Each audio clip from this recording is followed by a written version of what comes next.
Assalamualaikum warahmatullahi wabarakatuh. Selamat datang di channel YouTube Kisah Sahabat, kisah Islami penuh inspirasi. Mengharukan, kisah seorang budak yang enggan dibebaskan. Alasannya membuat Rasulullah SAW menangis. Di zaman Rasulullah SAW ada seorang budak bernama Zaid bin Haritsah. Dia adalah budak milik Sayyidah Khadijah yang dihadiahkan kepada Rasulullah SAW yang kemudian dijadikan anak angkat Rasulullah SAW. Ketika keluarganya mengetahui keberadaan Zaid, mereka segera datang kepada Nabi untuk membayar tebusan agar beliau mau mengembalikan anak mereka. Rasul pun bersabda, "Terserah padanya, biarkan dia memilih. Jika dia memilih kalian, bawalah tanpa perlu membayar tebusan." Kemudian beliau memanggil Zaid dan berkata kepadanya, "Wahai Zaid, mereka adalah keluargamu. Mereka datang dengan tebusan, sementara aku tidak akan menerima tebusan dari siapapun. Jika kau ingin bersama mereka, ikutilah, dan engkau telah bebas."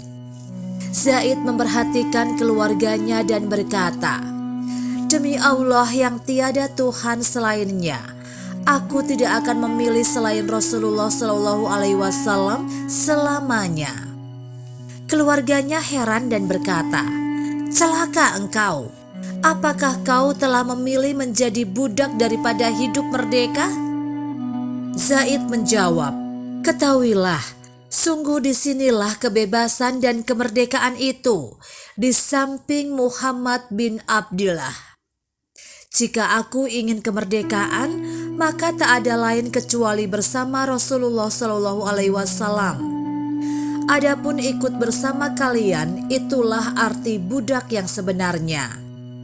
Muhammad SAW telah memberiku kebebasan, ketenangan hati, dan keamanan. Dia juga telah mengajariku untuk hidup mulia dan terhormat," seru Zaid. Sungguh kisah yang begitu menggugah hati. Semua budak memiliki impian yang sama, yaitu bebas dan merdeka. Tapi tidak untuk Zaid bin Haritsah. Dia tetap memilih untuk menjadi budak Rasulullah SAW. Karena di sanalah dia menemukan arti kebebasan dan arti hidup mulia yang sebenarnya. Dari kisah ini semakin tampak kelembutan dan perangai mulia Rasulullah SAW kepada orang-orang di sekitarnya. Bagaimana beliau tidak membedakan budak dengan orang-orang merdeka, hingga seorang budak lebih memilih bersamanya daripada hidup bebas namun harus terpisah darinya. Dari kisah ini semoga makin bertambah kecintaan kita kepada baginda Nabi Muhammad SAW. Demikianlah kisah sahabat yang dapat kami sampaikan. Semoga bermanfaat dan dapat menginspirasi kita semua. Sampai jumpa di kisah selanjutnya. Terima kasih. Wassalamualaikum warahmatullahi wabarakatuh.